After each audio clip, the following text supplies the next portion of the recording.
Depois de terem combinado que ele iria junto, ela observou por alguns instantes. Enquanto isso, ele a olhava com certa estranheza. Se ajeitando para sair, ela avisou que ainda tinha outras lojas de ervas para visitar. Apesar do desconforto e das dores que sentia pelo corpo, ele se virou para acompanhá-la.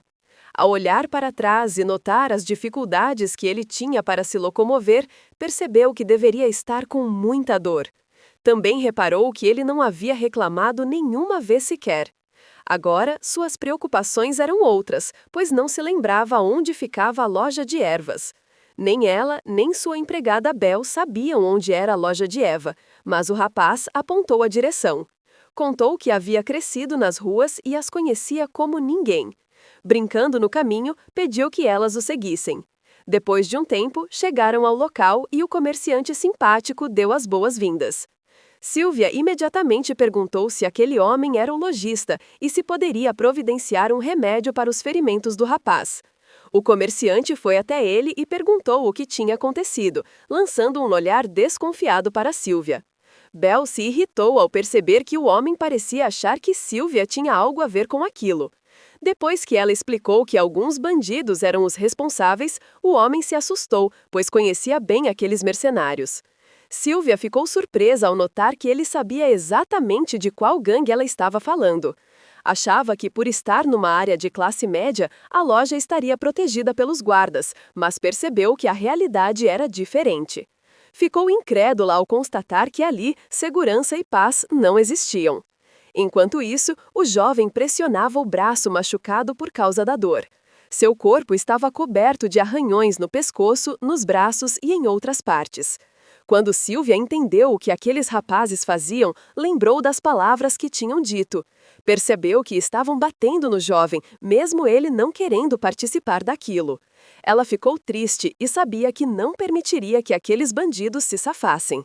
Bel, preocupada, sugeriu que o comerciante denunciasse tudo aquilo à polícia, mas ele informou que a polícia e os bandidos eram praticamente a mesma coisa.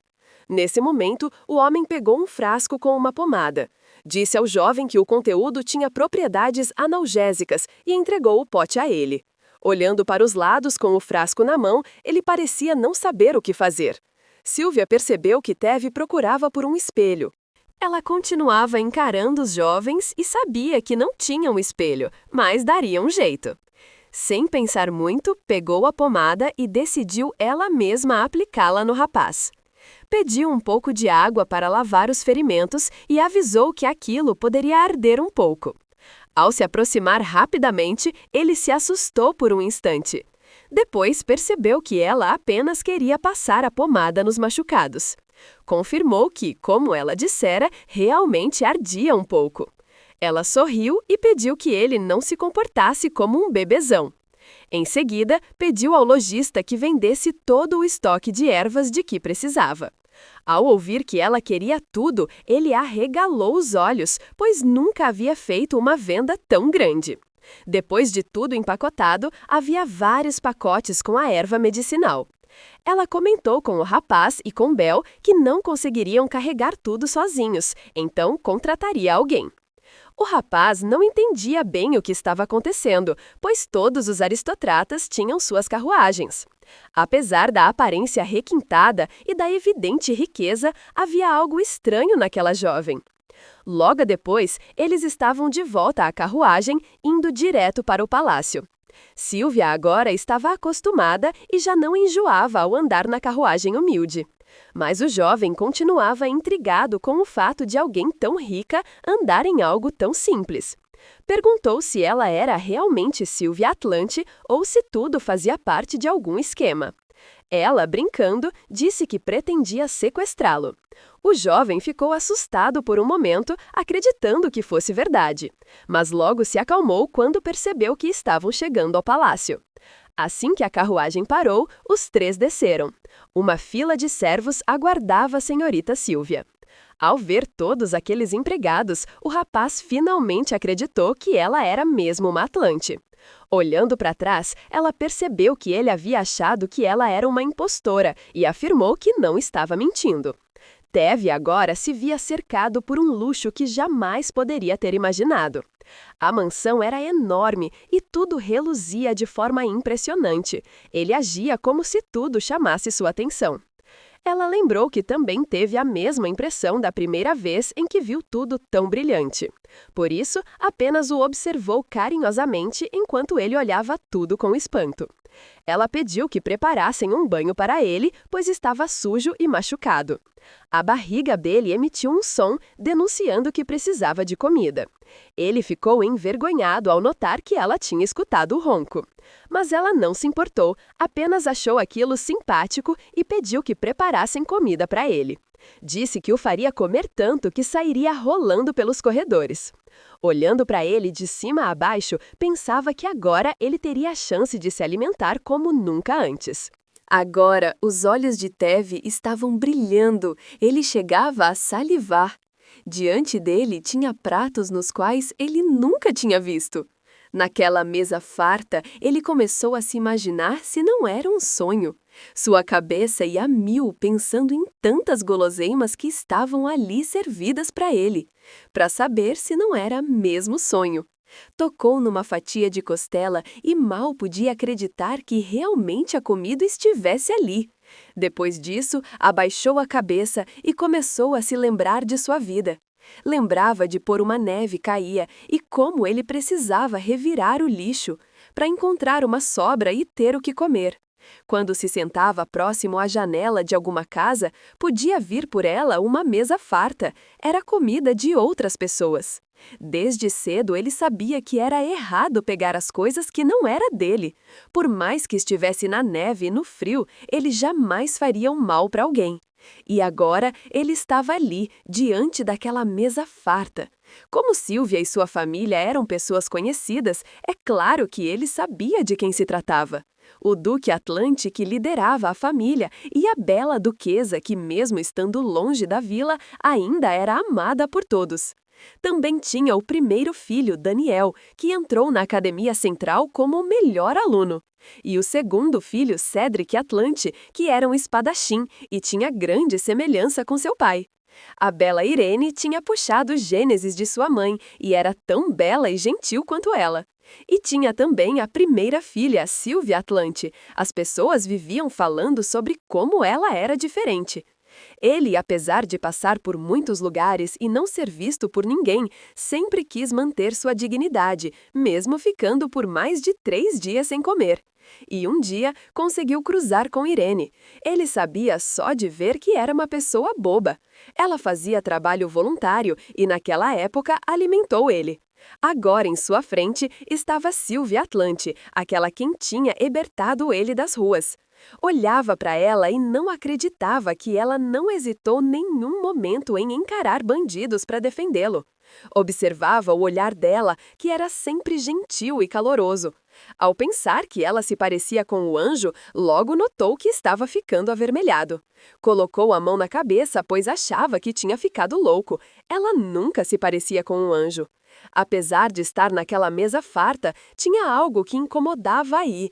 Ele se lembrou da maneira com que Sylvia se aproximou rapidamente dele no beco e de como ela tocou o rosto dele.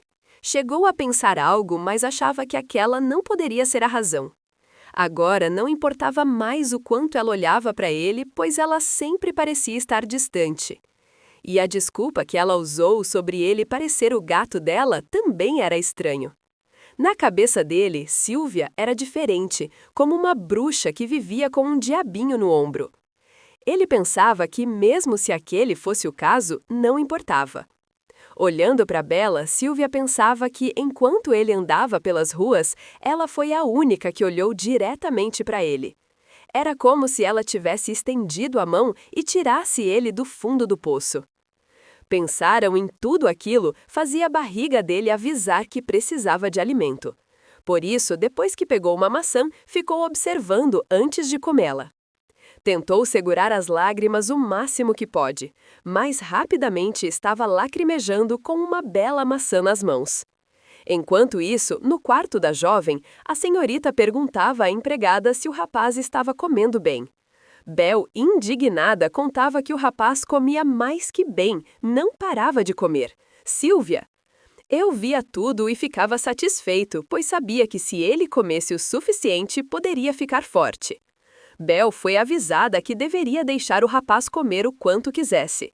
Agora, Sylvia, na sacada, pensava que tinha muita sorte. Encontrou o que será o maior cavaleiro de todos os tempos. Ela sentia como se tivesse ganhado na loteria, não tinha ideia de que saber do futuro fosse tão bom. Mas enquanto estava lá em cima, notou uma movimentação estranha entre Vincent e uma outra pessoa. Achou estranho Vincent estar cochichando com outro servo. Enquanto fazia isso, ele olhou para Sylvia com um olhar diferente. Em seu quarto grande e luxuoso, com tudo muito bem organizado, Sylvia desperta. Ela acordou em sua cama macia, disposta a viver mais um dia de aventura. Parada ainda na cama, ela se sentiu revigorada mais do que o normal. Calçando os seus sapatos, ela achava que depois de fazer a mesma coisa todos os dias, precisava se divertir um pouco. Agora estava disposta a checar como estava Trevor e iria no quarto de hóspedes. Antes dela sair, sua empregada Belle estava à porta, sorridente com uma bela jarra. Silva pergunta para Belle como estava Trevor. Ela achava que ele ainda deveria estar dormindo. Mas a empregada contou que ele estava parado no corredor desde cedo. Enquanto ela falava isso, Trevor ainda estava no corredor, parado do lado de fora do quarto da senhorita. Ele tinha um olhar fixado para baixo, como se pensasse em algo. Enquanto isso, dentro do quarto, Sylvia se espantava em saber que ele estava o tempo todo do lado de fora. Com passos rápidos, se apressou para verificar se realmente estava acontecendo tal coisa. Quando chegou do lado de fora do quarto, se assustou ao ver a imagem de Trevor. Assustada, perguntou a ele o que ele estava fazendo ali em pé. Ele, ainda incrédulo, olhava para ela e achava que realmente era tudo realidade. Mais assustado ainda, Sylvia não entendia o que ele estava dizendo. O jovem, olhando para ela com aqueles grandes olhos amendoados, disse que achava que tudo era um sonho. Sylvia se irritou ao escutar o jovem perguntando o que deveria fazer a seguir. O jovem disse que poderia fazer qualquer coisa, colocando a mão no peito, disse que poderia usar sua aparência. Sylvia não estava acreditando que o jovem estava com aquele tipo de pensamento. Elas pouco ficou avermelhada em escutar e dizendo que sabia que alguns nobres tratavam diferentes os jovens bonitos. Sylvia, extremamente brava, disse a ele que não poderia acompanhá-la em nenhum lugar daquele jeito. O jovem, ao ouvir que a garota dizia que as pessoas poderiam pensar que ele tinha apanhado dela, ficou vermelho de vergonha. Quando ela quer saber se ele tinha aplicado a pomada, ele apenas baixou a cabeça, respondeu que não. Sylvia olhava para o jovem e não sabia mais o que dizer ou fazer com ele. Tomando a iniciativa, puxou ele e disse que eles iriam para o quarto. Quando viu que o jovem estava assustado, virou-se para trás e perguntou o que ele estava pensando. Quando entraram no quarto, era um quarto amplo e muito bem arrumado, assim como o de Sylvia. Ela jogou ele no sofá e começou a passar a pomada. O jovem, com aqueles grandes olhos, apenas observava como ela tratava ele. Ele também observou como o teto era grande e luxuoso e com uma bela escrivaninha do lado. Forever se lembrou de quando ficou parado no corredor. Ele fez isso por achar que estava imaginando. Ele contava que ficou com tanto medo de acabar que resolveu procurar Sylvia. E quando ela finalmente saiu do quarto, ele percebeu que não estava sonhando. Agora, ele voltando à realidade, ela perguntava se a pomada tinha doído. Ele respondia que não. Sylvia, notando que ele estava diferente, pediu a ele que se certificasse de passar a pomada 2 vezes. Ele, olhando para ela, não sabia o que esperar nas próximas atitudes dela. E quando Sylvia notou que ele estava olhando demais para ela, perguntou se eu tinha alguma coisa no rosto. Ele, envergonhado, virou o rosto para não olhar lá diretamente e respondeu que não tinha nada. Contou que só estava esperando para quando pudesse tomar o café da manhã. Ficou satisfeito e disse a ele que eu tinha conversado com o chefe que agora ele poderia comer o quanto quisesse. Quando Sylvia ouviu alguém bater na porta, perguntou quem poderia ser e disse que poderia entrar. A porta abriu devagar e botas marrom são vistas entrando por ela. Quem estava à porta novamente era um mordomo de Sílvia e estava satisfeito em vê-la. A jovem, se virando ao notar que era Vicente, ficou muito animada. Já Treve apenas olhou e imaginou que aquele não pudesse ser o Duque Atlântico. Vicente também olhou com desconfiança para o lado do rapaz. Olhando para Trevor, achava que aquele era o garoto que a senhorita Sílvia havia trazido para casa. Ele já tinha ouvido falar disso com um outro funcionário que tinha contado para ele sobre o jovem. Porém, Vicente havia ido ao quarto da senhorita para avisar que o mestre havia ordenado a visita da filha. Olhando para baixo com um semblante estéril e rangindo os dentes, Sílvia concordou em mim. Prontamente se levantou e caminhou. Disse a Trevor que cuidasse de suas feridas e, se colocando na frente, chamou por Vincent, pedindo para que ele acompanhasse. Mas o mordomo, antes de sair, deu mais uma olhada para aquele jovem. E Trevor, sentado na poltrona, apenas observou a senhorita e o mordomo partirem. Passaram um tempo, a filha mais velha da casa, Atlante, estava de frente ao Duque. O Duque Atlante se mostrava ausente de qualquer sentimento, como sempre. A filha olhava e sentia que era a segunda vez que ele estava chamando por ela em um período curto. Apesar de que na mesa do Duque Atlântico ser bem organizada e ter um símbolo da justiça, ele mesmo não era tão justo. Todo o escritório era muito bem organizado, com taças bonitas e outros adereços. Enquanto o Silvio estava parado, pensava que ele não tinha mudado absolutamente nada e todo o escritório estava igual.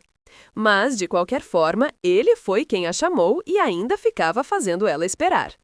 Enquanto o Duque apenas observava a garota, ela dizia que ele não precisaria chamá-la apenas para puni-la. Batendo a mão na mesa, o Duque, chateado, repreendia a filha por ter saído da mansão. Sílvia, abrindo os braços e mostrando elegância e confiança, dizia que o braço da irmã já estava recuperado. Enquanto isso, o pai apenas olhou para ela com o semblante rígido, mostrando seus intensos olhos azuis. Aquele olhar fez com que Sílvia perdesse um pouco o equilíbrio e sentisse seu coração gelar. Ela sabia que essas coisas aconteciam com Sílvia, mas ela não era Sílvia e deveria se acalmar. A voz do Dudu ficou diferente quando ele perguntou a Sílvia por que ela tinha defendido Irene. A jovem ficou com um semblante estranho, ela não sabia que ele estava observando. Enquanto Sílvia pensava que ele estava observando o tempo todo ou do que esperava uma resposta, embora insatisfeita, a jovem conseguiu demonstrar um sorriso, pois achava que a situação era interessante. Confiantes novamente, colocando a mão na cintura, dizia ao pai que finalmente ele demonstrou interesse pela vida dela. Ela pensava que, infelizmente, ele não fez isso pela própria filha, não se importava nem mesmo quando ela chorava. Ela olhava para o pai, me responde que apenas protegeu a irmã por ela ser uma garota boa. Após isso, Duque queria saber com relação ao menino pobre que ela havia levado para casa. Sílvia respondeu que na mansão tinha espaço suficiente, por isso ela levou o rapaz. Ela olhava para o pai e perguntava se seu confinamento tinha acabado. Ele respondeu que sim. Ouvindo dele que não deveria causar problemas, ela respondeu que não causaria nada e nem seria como antes. E disse que, em troca, esperava que ele não ficasse mais de olho nela e nem convocasse sem que algo importante tivesse acontecido. Olhou para o pai e disse que, se não tivesse mais nada para dizer, ela iria se retirar. Por um momento, os dois ficaram calados. E como ele não disse nada, ela saiu pela porta e agora ele olhava na direção da porta. Batendo os dedos na mesa, pensava que ela realmente tinha mudado. No olhar do Duque dava para perceber que ele achou que ela estava muito quieta no último mês. Por isso, ele iria tomar uma certa atitude. Pensava que deveria observar de perto a transformação de Sílvia. Falava sozinho que achava que deveria ter alguma razão para isso. Enquanto isso, Vicente entra pela porta. O Duque olha para trás, já em pé, e pede para que o mordomo fizesse uma pesquisa. Aquele mordomo apenas escuta o mestre dele dizer que queria saber tudo sobre Sílvia. O mordomo acha estranha a atitude do seu mestre, mas apenas concorda em fazer o que ele pede. O pai também pediu que mudasse Sílvia novamente para a mansão principal.